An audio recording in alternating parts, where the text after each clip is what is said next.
All right. Well, it's been a while since we've done this live, so let's see if I remember where all the buttons are. So, good evening, everybody. This is Tribble Bytes, our collection of headlines for the Star Trek and the Orville, and hopefully, I've got different headphones on because the other ones just died on me. So we'll get through this. We're managing. All right. So let us start here. A few weeks ago, we told you about the upcoming Vulcan Centaur rocket built by Celestis for the United Launch Alliance as part of the Enterprise flight. That's what they're calling it. We know ashes for James Doohan, Gene and Major Roddenberry, and now another addition to that, Nichelle Nichols. Will be included in the repository going out to deep space. The launch will take place at Cape Canaveral later this year, although we don't have a specific date on that yet. Up in Ticonderoga, New York, James Cawley has been hard at work expanding on the official Star Trek tour facility. Now we have photos of the first set pieces for the Enterprise D. He's been hard at work putting together the next generation sets.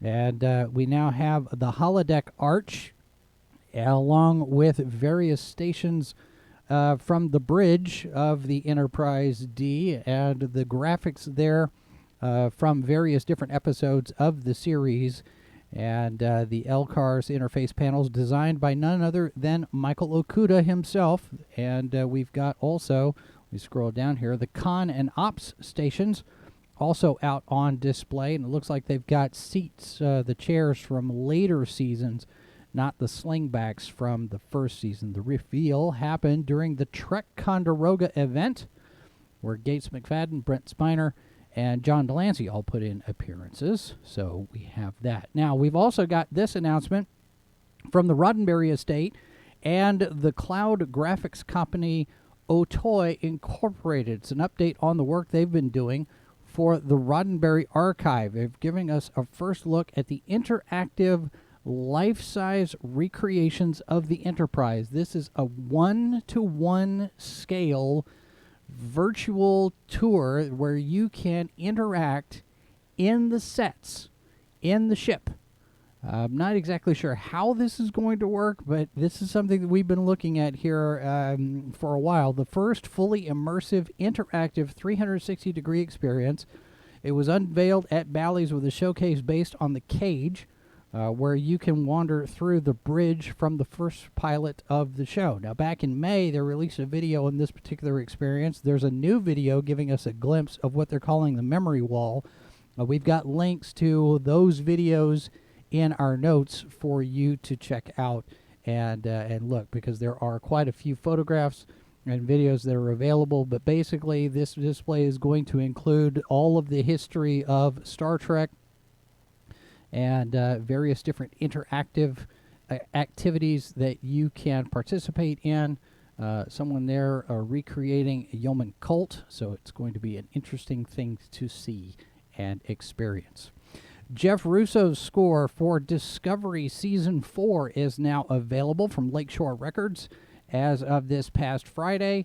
It features music from the 4th season. Russo says that season presented an extraordinary opportunity to explore a thematic connection between the known and unknown, and his goal was to push the musical envelope of the Star Trek universe. There's 32 tracks available digitally through Apple Music, Spotify, and Deezer. We'll have a link to that in the notes. And with regard to the upcoming crossover between Lower Decks and Strange New Worlds, I don't know how they're going to do it either. We'll see. The cast of Lower Decks talked with Entertainment Weekly. Jack Quaid, who voices Spoimler, says it was a great experience, and he teased a new bromance between Spoimler and Ethan Peck's Spock. He's calling it Spoimler. And he does confirm that in live action, he and Tawny Newsome will be in full uniform. And he says the fabric is not breathable. He also says this season is going to make Deep Space Nine fans very, very happy. So we'll see. And speaking of Deep Space Nine, there is a question that has been presented to Armin Shimmerman regarding the return of Quark. All of these returning cast members, all of these people coming back, we've got teases about others. Shimmerman was at the Fanboy Expo in Knoxville, Tennessee, when he was asked about Picard Season 3, and someone mentioned Kate Mulgrew's recent statements that she'd be willing to come back as a live-action Janeway. Shimmerman said he'd be up for it, but a couple of conditions. Not as a series regular, and the prosthetics, the makeup, would have to be done by Karen Westerfield, who did the work on the show all 7 years where he was playing Quark. She also put him back in the makeup for Destination Star Trek back in 2018. He said it was like traveling back in time 20 years. So he's willing to come back, but only if Westerfield does the makeup. We're doing this live because the 56-year mission has been going on in Las Vegas. Denise Crosby out there making an appearance, and she's teased an appearance by Tasha Yar. In answer to a fan question if she's going to be part of this Next Generation reunion that's being called Picard Season 3, she said, "You will see Tasha Yar," but she couldn't say how. She didn't want to spoil it. So, a flashback or file footage, archive stuff, historical records, who knows? I mean, it's Star Trek. They could do anything except dinosaurs. Well, they could do dinosaurs. They'll beat Star Wars to it. Meanwhile, showrunner Terry Matalas talked with Trek Movie for their All Access podcast. He says this upcoming season is about family coming together, and Picard is more like what we saw at the end of the Next Generation series. And he says Brent Spiner's character is specifically tied to the plot, and if they were to show a character poster, everyone would have 1,000 questions, and it would be out of context, and people would be wondering what's going on. He says it's a new, old character that we've seen, and yet we've not seen him before. Okay. He also says a spinoff has been discussed, but nothing's been decided, and to look for Season 3 of Picard, the final season, will drop sometime in 2023. And coming to Blu-ray and DVD, Prodigy Volume 1 with the first 10 episodes of the series. This is according to Trek Central. We don't have any details on what extras will be included or a release date other than it's coming in November. So that's what we know there. When we get more details, we will let you know. Now, take this with a bag of salt. Giant freaking robot.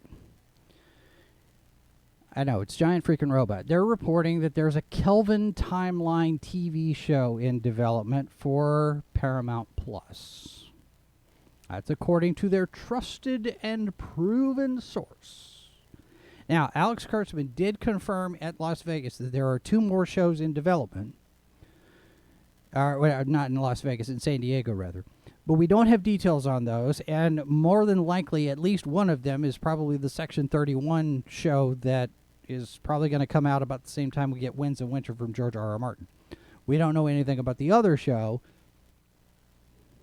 We'll see.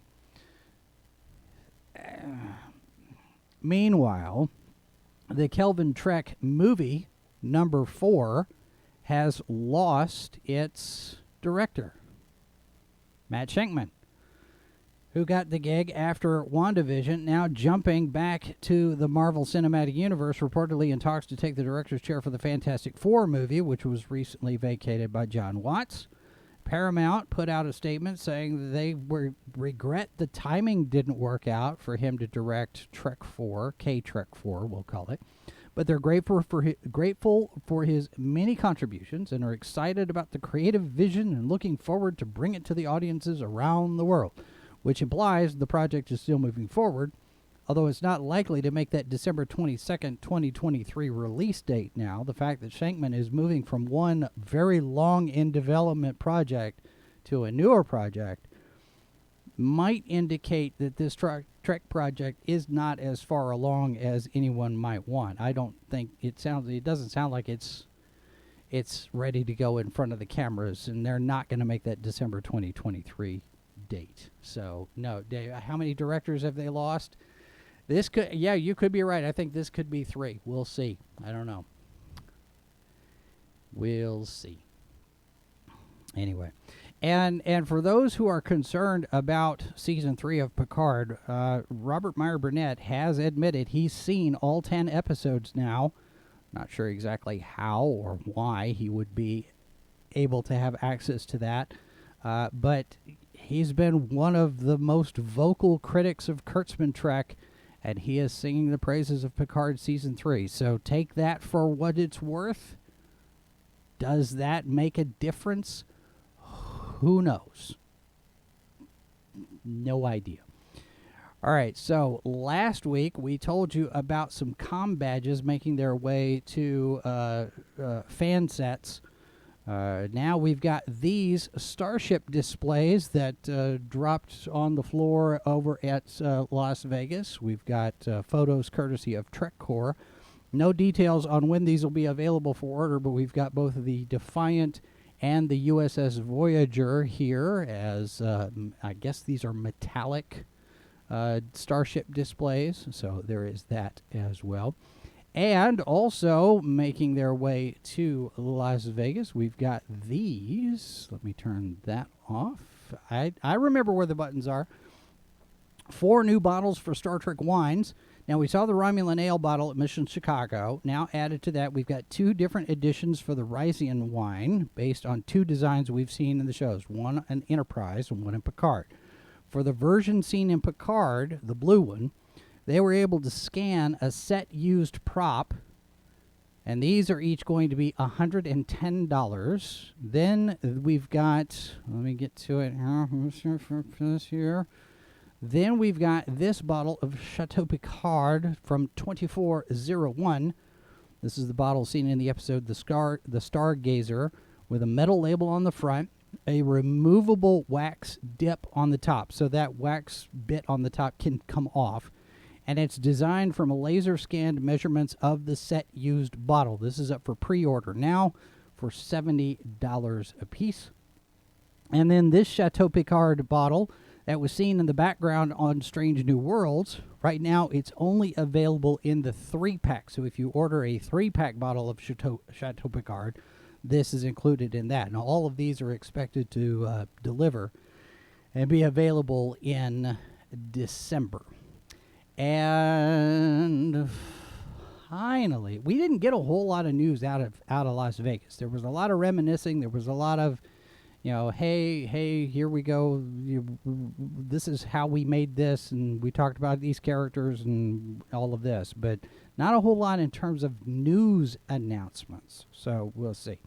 Now, Numskull has a new Advent calendar on the way. It's got a Next Generation theme. You can see here. The countdown calendar gives you a 24-day Enterprise D model build. These are snap-together pieces, no glue needed.